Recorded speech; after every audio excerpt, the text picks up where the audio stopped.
Trois lancements. D'abord, ceux supervisés par le président de la République, des lancements relatifs donc à la mobilité à Nouakchott, avec pose de la première pierre du siège de la société de transport et avec aussi le lancement de 35 km/h dans la ville. Le troisième lancement, c'est celui entrepris par le ministre de la Culture, de la Jeunesse, des Sports et des Relations avec le Parlement. Il s'agit du lancement du projet SEMA. Tout cela dans le cadre du 63e anniversaire de l'indépendance nationale.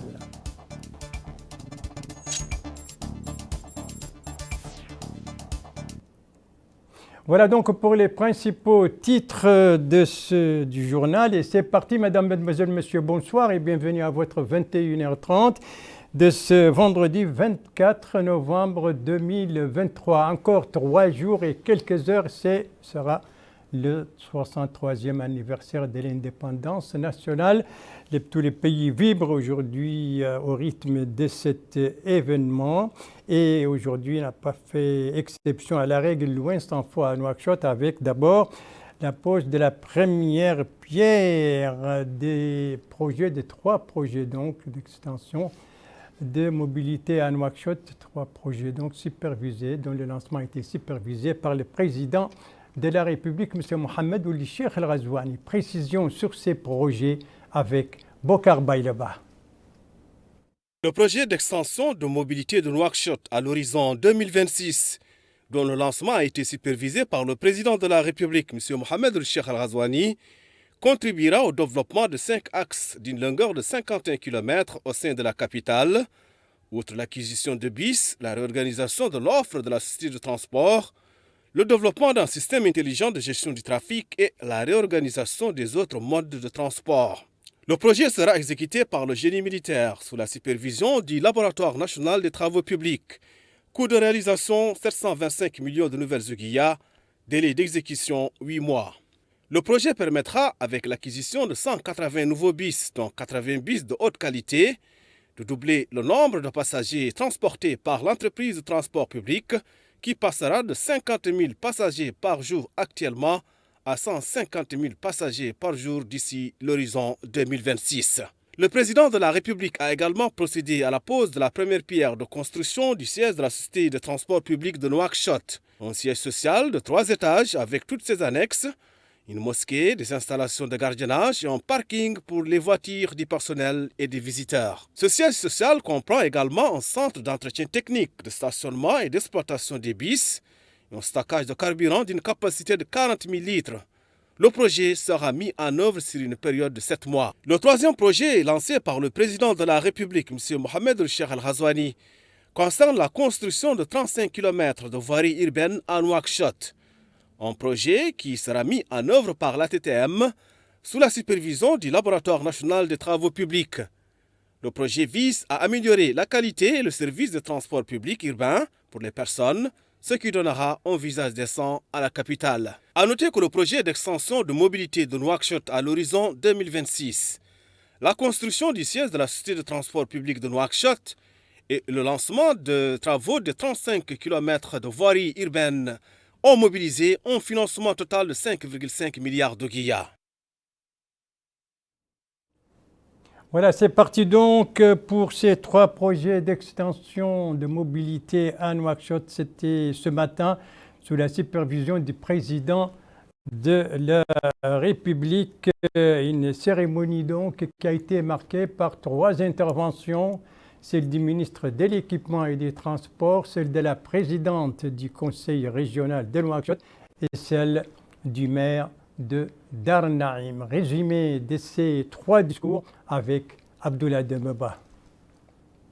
Le ministre de l'Équipement et des Transports, Mohamed Ali Ould Sidi Mohamed, a d'emblée déclaré que la pose de la première pierre de ces 3 projets d'infrastructure de qualité constitue une concrétisation des engagements du président de la République. Il a également souligné que dans le cadre de la réalisation d'infrastructures routières, plus de 900 km de routes bitumées ont été réalisées avec la construction de nouvelles routes, la réhabilitation d'axes routiers existants. Le ministre de l'Équipement et des Transports a ensuite souligné que 420 km de routes ont été restaurés, dont l'axe Nouakchott-Rosso, Nouakchott-Boutelmit et Alec-Boutelmit. Il a par ailleurs rappelé que la problématique du transport urbain constitue un enjeu fondamental. Toutes les études réalisées, dit-il, font état de la nécessité pour la capitale de disposer d'un transport en commun efficace avec des capacités importantes. Dans ce cadre, souligne-t-il, le projet Mobilité Nouakchott Horizon 2026 a été adopté, ce qui permettra, indique-t-il, d'améliorer le cadre urbain de la ville de Nouakchott. Ce programme, qui, dit-il, va être exécuté sur une durée de 3 ans pour un investissement de l'ordre de 48 milliards d'anciens ouguiya. À terme, dit le ministre, il permettra de fournir un système de transport avec des bus de qualité sur une longueur de 51 km. La présidente du conseil régional de Nouakchott, Fatima Toumint Abdelmalek, a pour sa part précisé que ces 3 projets permettront de s'assurer que le développement de la capitale est sur le bon rail. Elle a par ailleurs affirmé que les études sur la mobilité au sein de la capitale ont été réalisées par le conseil régional avec le concours du ministère de l'Équipement et des Transports. Elle a par ailleurs déclaré que 2 lignes de transport urbain dans les quartiers périphériques dotés d'un éclairage ont été effectués par le conseil régional avec l'appui du ministère de l'Équipement et des Transports, ce qui, dit-elle, a permis de relier les Moukata de Darnem à Toujinine et Riyad à Toujinine. Pour sa part, le maire de la commune de Darnem, Momaoul Khotoboul Moma, a mis en avant lors de son allocution le rôle de ces projets qui, précise-t-il, vont contribuer au progrès économique et aboutir à un développement durable. Il a enfin souligné que la gestion et mise en œuvre de ces projets vont contribuer à réaliser les aspirations des citoyens. Les interventions qui ont marqué la cérémonie donc de pose de la première pierre de ces 3 projets d'extension de mobilité à Nouakchott. 3 projets donc qui viennent d'être lancés. Un 4e a été lui inauguré toujours dans le cadre de la commémoration du 63e anniversaire de l'indépendance nationale. Ce projet inauguré ce matin, c'est celui de 2 lignes de transport. L'inauguration supervisée par le ministre de l'Équipement et des Transports. Précision sur ces 2 lignes avec Moussa Ndiaye. 2 lignes de bus pilotes de la région de Nouakchott sont désormais opérationnelles sans passer par le centre-ville. Il s'agit de Dar Naïm, Riyad, en passant par la Moukata'a de Toujounine. Pour lancer cette activité, le ministre de l'Équipement et des Transports, M. Mohamed Ali Oulsidi Mohamed, en compagnie de la présidente de la région de Nouakchott, Mme Fatimetou Mint Abdelmalik, et en présence des autorités administratives de la wilaya de Nouakchott Nord, M. Salek Ahmed Sherif, directeur des études et de la programmation à la région de Nouakchott, a déclaré que ces 2 lignes sont déjà connues. La première, dit-il, c'est à partir de la zone génie militaire jusqu'à l'arrêt de Toujounine.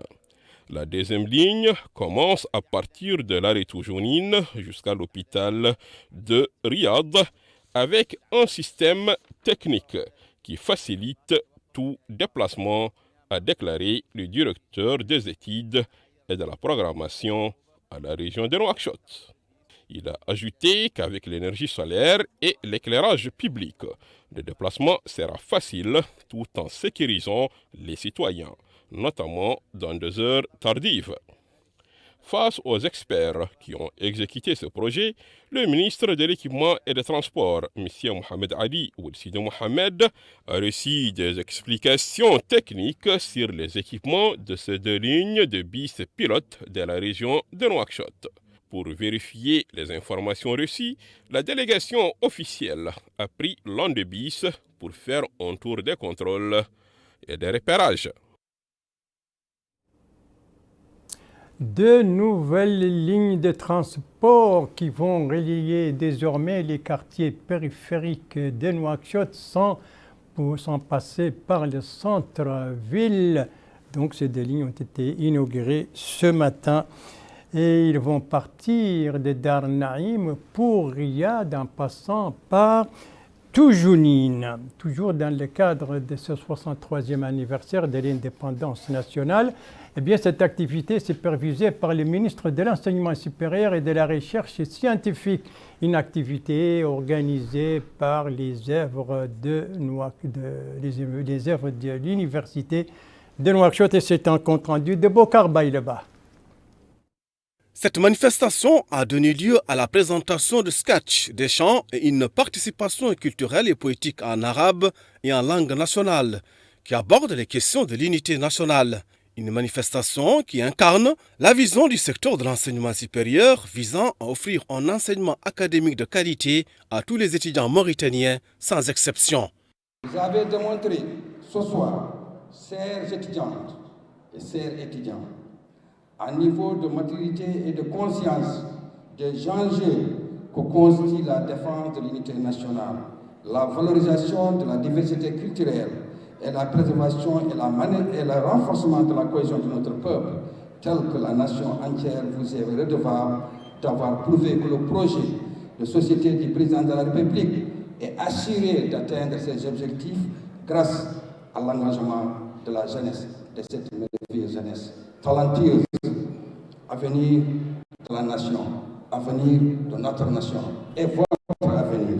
Autre allocution, c'est celle du directeur du Centre national des œuvres universitaires, Mohamed Radi Sadfen, qui a évoqué la valeur du théâtre et son rôle dans la construction et la promotion ainsi que la prospérité des nations en abordant toutes les questions nationales et sociales. À cet égard, il a rappelé l'appel historique de Djawal qui constitue une incarnation de la vision du président de la République et de sa ferme conviction de la nécessité d'enraciner la cohésion nationale. La manifestation a été marquée par la remise d'attestations de reconnaissance à tous ceux qui se sont illustrés pour la cohésion sociale. Réalisation d'une unité globale entre les différentes composantes du peuple garant d'un avenir radié, c'est sous ce thème justement qu'a été organisée cette activité culturelle sous la supervision du ministre de l'Enseignement supérieur et de la Recherche scientifique. Son collègue de la culture, de la jeunesse, des sports et des relations avec le Parlement a lui aussi présidé d'autres cérémonies, toujours dans le cadre de la commémoration de ce 63e anniversaire de l'indépendance nationale. Il s'agit de l'inauguration de l'extension d'El Mauritania, du siège d'El Mauritania et le lancement du projet SEMAH. Compte rendu, Abdoulaye Demeba.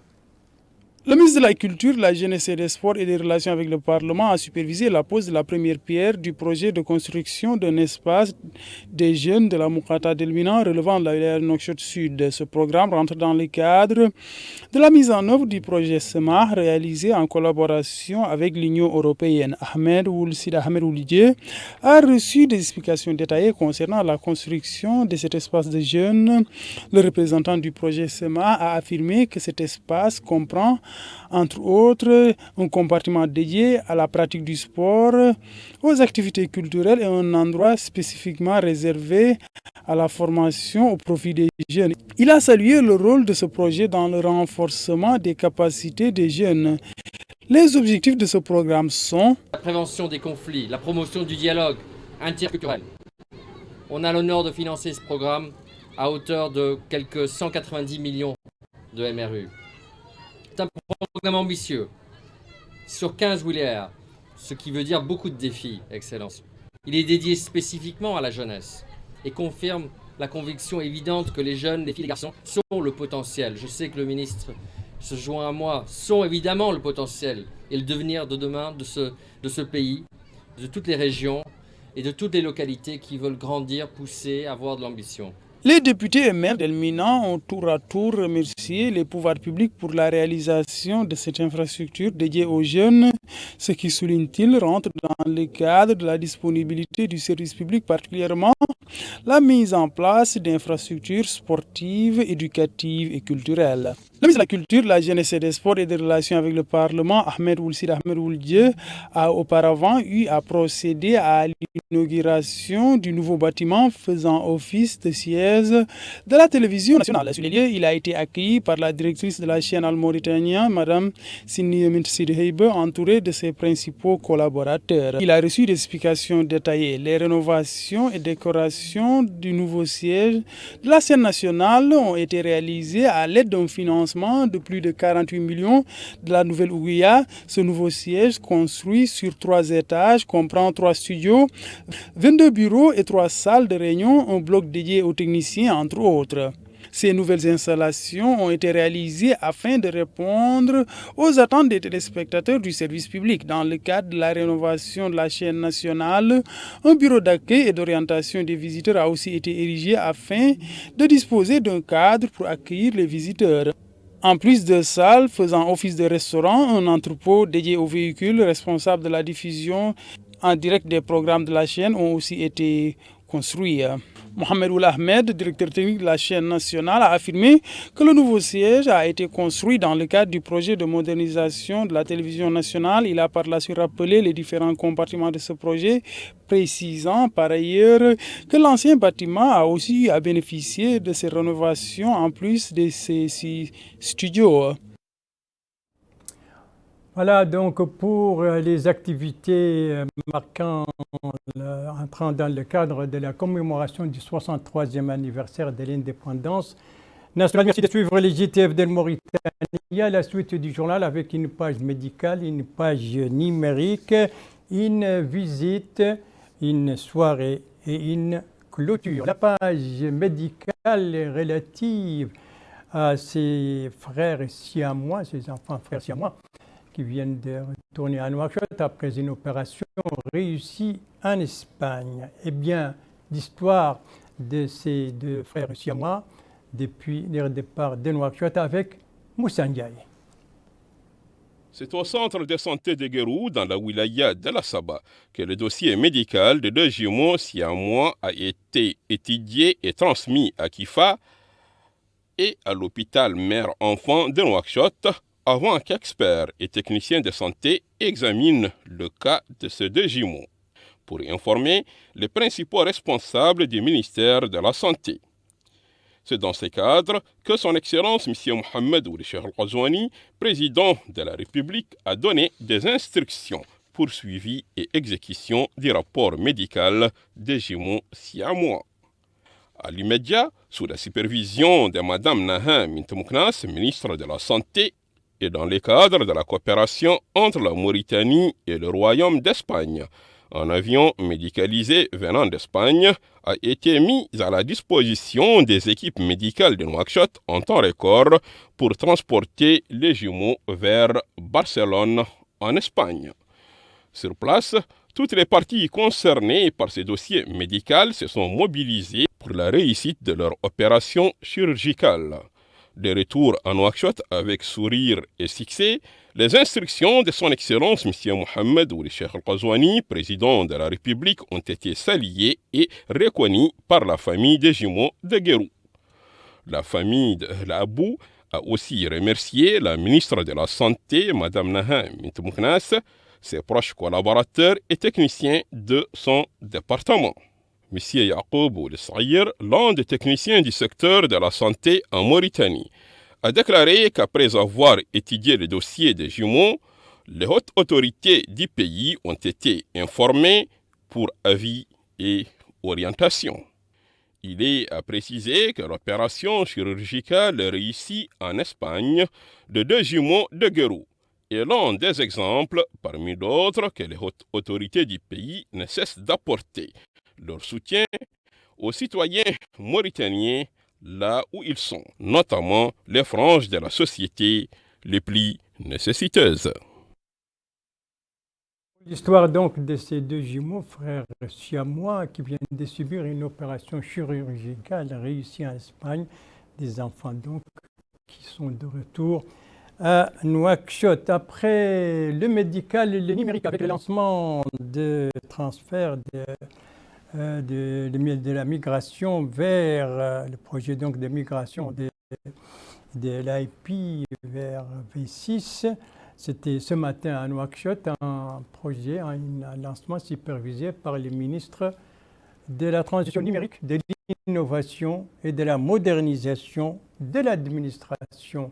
Alors, les avantages de ce projet avec Cheikhna Sadbou. Ce projet de migration vers l'IPv6 offrira plusieurs avantages, dont notamment la fourniture d'une identité unifiée pour les appareils connectés à l'Internet et le réglage automatique vers la sécurité virtuelle nécessaire au déploiement de réseaux à forte demande, tels que le réseau de 5e génération et les communications chiffrées de bout en bout. Le ministre a affirmé que l'adoption de l'IPv4 dans les années à venir aura un impact négatif sur les perspectives prometteuses de croissance économique et numérique de la Mauritanie, en particulier dans le contexte de la démocratisation de l'Internet et ce que cela représente comme opportunité pour l'épanouissement des individus et des sociétés. Il a précisé que le lancement de cet important projet s'inscrit dans le cadre de la poursuite d'une transformation numérique tangible et sûre, conformément à l'engagement du président de la République, M. Mohamed Ould Cheikh Al Ghazouani, visant la concrétisation de cette transformation qui permettrait l'application d'une technologie efficace pour identifier les opportunités et accélérer leur saisie. Il a souligné que l'achèvement de la transition vers la 6e version du protocole Internet nécessite de nombreuses années, de sorte que l'initiative a été prise d'élaborer une stratégie nationale à moyen terme qui vise à atteindre un taux de transmission de 25% d'ici 2026, ce qui permettra, dit-il, les échanges entre les principaux pays. Il faut noter que le lancement de ce projet et l'adoption de la stratégie nationale correspondante permettront au pays de mettre en œuvre des solutions efficaces pour tirer profit du grand potentiel qui sera bientôt fourni par l'utilisation de l'Internet, de l'intelligence artificielle et des réseaux de nouvelle génération. Un projet qui a bénéficié de l'appui technique et financier de la Banque mondiale. Voilà, donc lancement de ce projet de migration vers l'IPv6, c'était ce matin à Nouakchott, sous la supervision du ministre de la Transition numérique, de l'innovation et de la modernisation de l'administration. Son collègue du pétrole, des mines et de l'énergie, lui, était pendant ce temps à Zouerat, la capitale du Tiris Zemmour. Eh bien, on doit voir les images. Une visite d'information, voilà les images, une visite d'information dont la première étape était celle du siège de l'administration de la CNIM à Zouerat. C'était l'occasion d'une présentation de la société et de son travail dans cette wilaya, mais aussi l'occasion de discuter des problèmes qui se posent. La deuxième étape de cette visite d'information, c'était l'usine Galbrain, l'occasion de s'informer sur les techniques utilisées pour l'extraction du fer. Et la troisième et dernière étape, dont vous voyez les images, eh bien, c'était la centrale électrique de cette usine. Voilà la visite donc d'information effectuée à Zouerat par le ministre du pétrole, de l'énergie, des mines, de l'énergie. L'occasion pour lui de visiter donc les services de la SNIM dans la capitale du Tiris Zemmour. Et merci donc de suivre les JTF de Mauritanie. La suite du journal toujours avec une soirée discussion et une clôture. La soirée discussion, c'est celle organisée hier soir à l'Académie diplomatique. Alors, sur quoi apporter cette soirée et dans quel cadre se situe-t-elle? Élément de réponse avec Bokar Baïleba.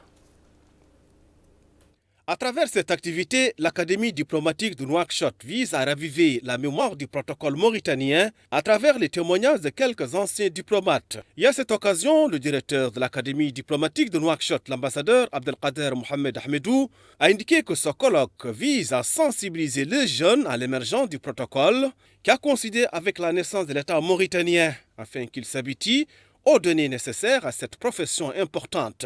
Il a souligné que l'un des objectifs de ce colloque est de faire connaître aux jeunes ces anciens diplomates qui représentent une mémoire vivante de notre pays. Plusieurs intervenants se sont relayés pour souligner la nécessité d'établir un comité chargé de la tutelle de la profession protocolaire, travaillant pour sa légalité et préparant un guide spécial pour cette importante profession. Ce colloque, organisé à l'occasion du 63e anniversaire de l'indépendance nationale, a réuni un panel d'anciens directeurs de protocole, anciens ministres et diplomates témoins de la naissance de l'État mauritanien qui ont présenté leurs expériences dans le domaine du protocole.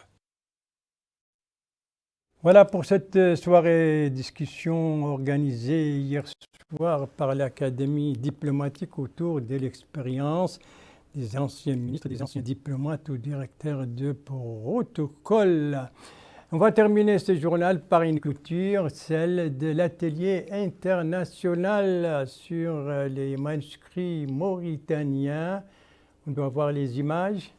Les voilà, eh bien c'était hier soir sous la présidence de la présidente du conseil régional de Nouakchott et les participants à l'atelier ont discuté 3 jours durant plusieurs thèmes portant entre autres sur l'importance de la préservation des manuscrits, la différence entre ceux relatifs au patrimoine et les personnels, tout en mettant l'accent sur la problématique du patrimoine culturel et de la propriété privée. Les participants ont également demandé que le prix du président de la République pour la mémorisation et la compréhension des textes enseignés dans les mahadras inclut les manuscrits patrimoniaux.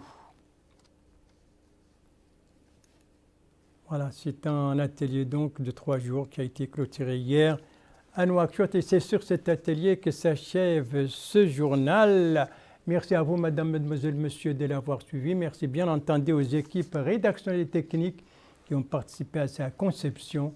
Je vous en rappelle les principales informations.